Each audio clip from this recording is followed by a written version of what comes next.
Welcome to the channel, welcome to the channel, welcome to the channel, yeah.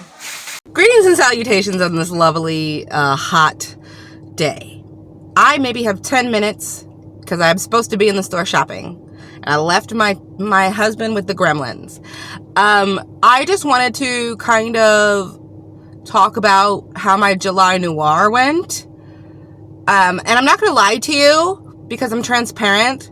The first week of July Noir, actually not the first week, maybe the first few days of July Noir, I was on vacation. So I did start July Noir a little early,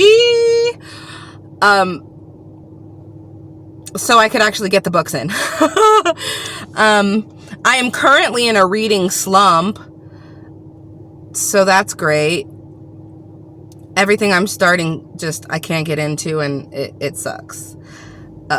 Not the books, my mood sucks. But anyway, I digress. So for July Noir, which is a mini readathon, that is kind of like a spin-off from Blackoween by Bree over at Locked Booktition.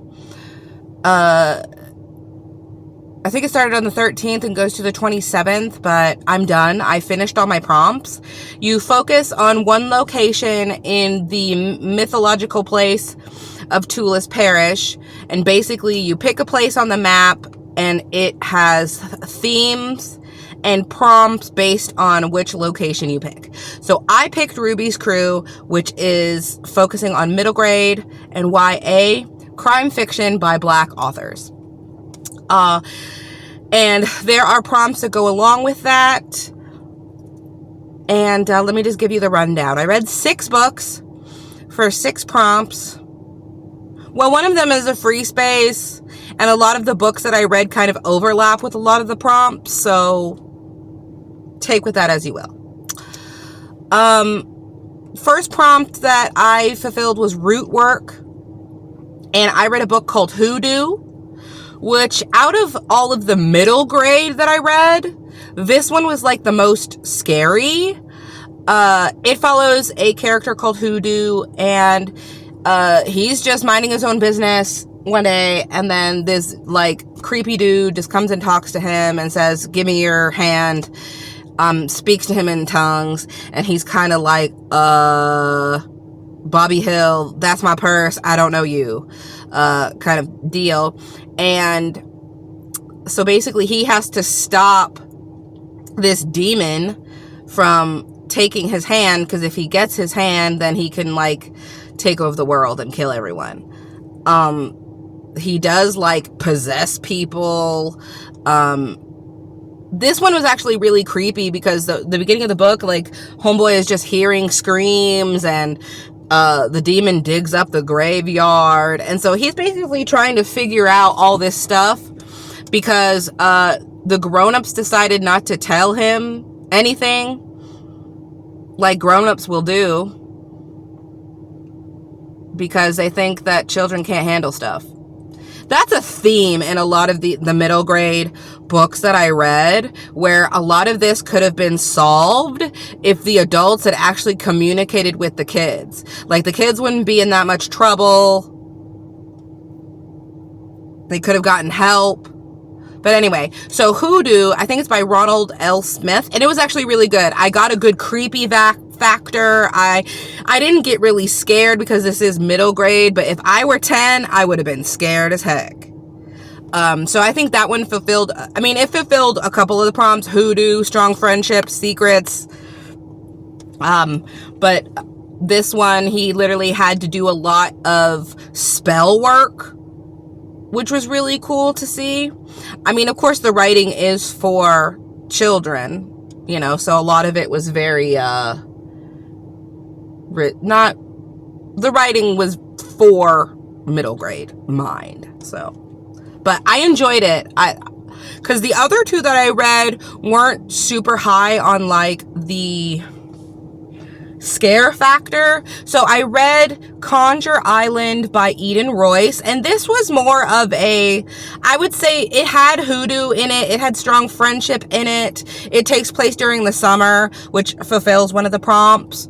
But this one was very light on like the horror aspects. There is a mystery, but basically the main character finds out she thought that she just had no family. Her mom's dead. Her dad's in the military. She lives with her grandma, and she thinks that's it. I don't have any other family. Her grandma gets sick, and now it's out of the woodwork. Oh yeah, you have a great grandma, and you're gonna go stay with her for the summer. And she's a witch. Go for it. And so this girl's like, why did you lie to me this whole time, grandma? And so she's basically whisked off to this island, and she gets thrown into conjure and magic and stuff, but she's still hung up on the fact, like, why didn't my grandma tell me I had family? Like, that's messed up. So the whole mystery is trying to figure out why her grandma left the island and why she didn't like keep connection to the family. And it's a lot of her coming back to her family and her ancestors and her family heritage, which was nice. And there were a couple of moments where it was kind of creepy, but like not in like a horror sense. Like she felt like she was being watched a lot, but it ended up being a ghost, a friendly ghost like Casper, who was like their butler or something. There was a time where she was like surrounded by alligators, but like she was going to talk to an alligator who could talk to you. So like there were scary moments, but like for a kid. But I did like the world building. I liked the talk about root work and conjure magic.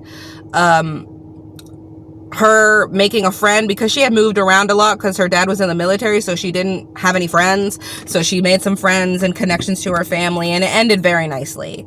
But like it was very much a just tell the kid she has a great grandma. Like that's kind of messed up. Just a lot of grown-ups deciding what they should tell kids. And I think we all can relate to that, because I'm still finding out family secrets from my mom not telling me stuff, and I'm almost 40. So another book that I read that handled the infection prompt was Eden's Everdark, and this one deals a lot with grief, because she's still the main character, I forget names, it's fine, is still kind of processing her mother's death. And so this is a kind of another one where they go and see family that she's never really met, and she realizes there's this parallel universe called Everdark, and there's like a creepy witch. Like that one was actually really creepy, like the way they described this witch with like long claws and stuff. But even in the end, she wasn't really evil. She was kind of just a product of her environment where they treated black people like crap. But she kind of gets infected and turns into like a spirit girl in this parallel spirit world. I really liked it. I listened to it on audio. The atmosphere was really cool. I did really like it, but it definitely leaned more into grief and how somebody processes grief, versus it being kind of a creepy story.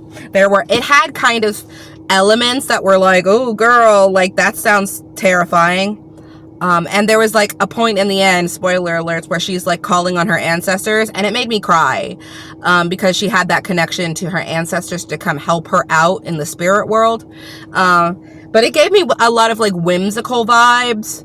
But yeah, Homegirl's was literally trying to process like, my mom's dead, and she gets carted off to this world where children go when they're feeling alone and sad, and she's trying to get back home, but she ends up turning into a spirit girl. And yeah, I liked it, but it didn't really give me horror vibes. Another one that I read was more YA. It was by Kaylin Barron, You're Not Supposed to Die Tonight. And I actually liked this a lot, and I'm really like hit or miss with Kaylin Barron.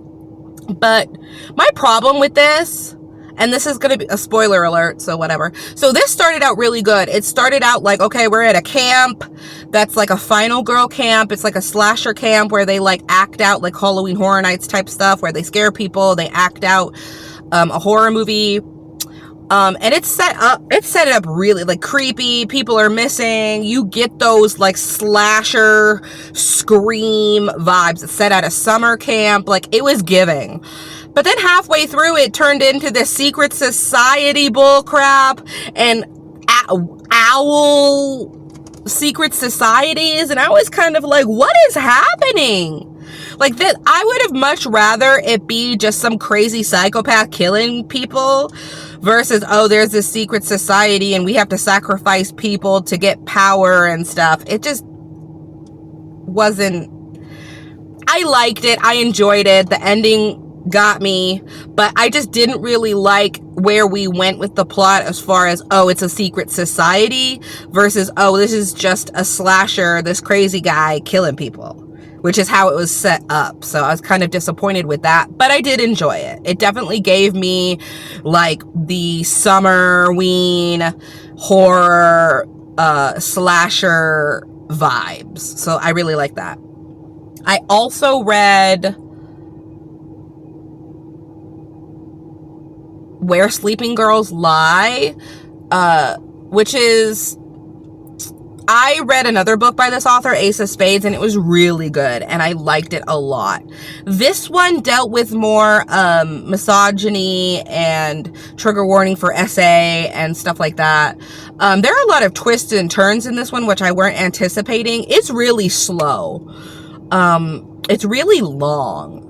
And I questioned the main character's motivations a lot at first, because you're like, there was a missing girl and she's trying to figure out why this girl is missing, and that's the mystery, and then she falls into all these secrets because it's at this boarding school, and so there's a lot of things going on. There are so many side plots, so many different things, but there is a lot of just day to day. We're going to class. You get kind of the environment of being at this boarding school, and homegirl's also dealing with grief because everybody in her family is dead.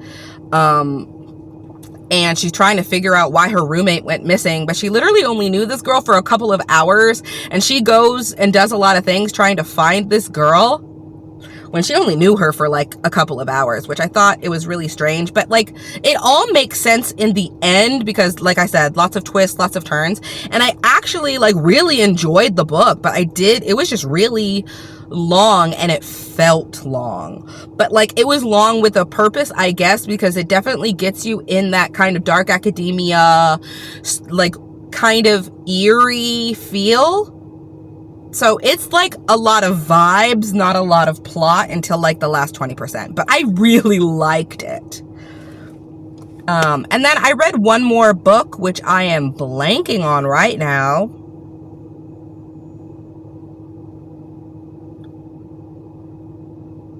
So I will come back when I remember what that book is. Until then, see ya. I remembered what the last book was. The last book was Monday's Not Coming, and that also covers like friendship, secrets, free space, whatever, what have you. It's still crime fiction. I read this by Tiffany D. Jackson. I also have issues with her writing sometimes. So Monday's Not Coming was just traumatizing, and that's why I didn't remember it, but it was really good, but it was traumatizing. So it's basically this girl, her best friend doesn't show up for school, and like they're like tight, they're like besties, and she's trying to tell everybody, hey, this doesn't like her, we need to find her, and literally everybody just kind of doesn't care. Her friend falls through the cracks, and it's basically 400 pages of this girl looking for her friend, nobody listening, and of course, going in that she's probably dead. But how we get to her being dead, and kind of there is a twist in there that really just, I cried. This book made me cry. And I think that's what kind of making me slumpy, because the last two books I read were basically very traumatizing to me as a brown person, as a black woman, because the last couple books I read were about SA and black girls going missing and nobody caring that these black girls are missing. So I think it put me in a slump because, and I was talking to one of my friends about this, or she made a video about this, but I also kind of was in her comments talking about this. A lot of Black horror just deals with how traumatizing it is to be Black. And they use horror elements, and there's supernatural stuff, but the commentary usually always is just focusing a lot on how hard it is to be Black and how traumatizing it is to be Black, and all the things in our society that are set, like, that are against us. So yeah, Monday's Not Coming, Where Sleeping Girls Lie especially, just hit me in my feelings, and I just cried. Because I like being scared. I want to be scared. I want all these things, but I don't, a lot of times I don't necessarily want to be reminded of the traumas of everyday life just existing. But the books were important, and I liked them. They were really good. I just think it put me in a bad headspace of, can we stop having so much trauma with Black bodies, even in a crime fiction or a horror story. But I still enjoyed the readathon. I had a good time. I read a lot of books that were really well written and executed, and I had a lot of fun, even though I'm traumatized. But anyway, until next time, guys.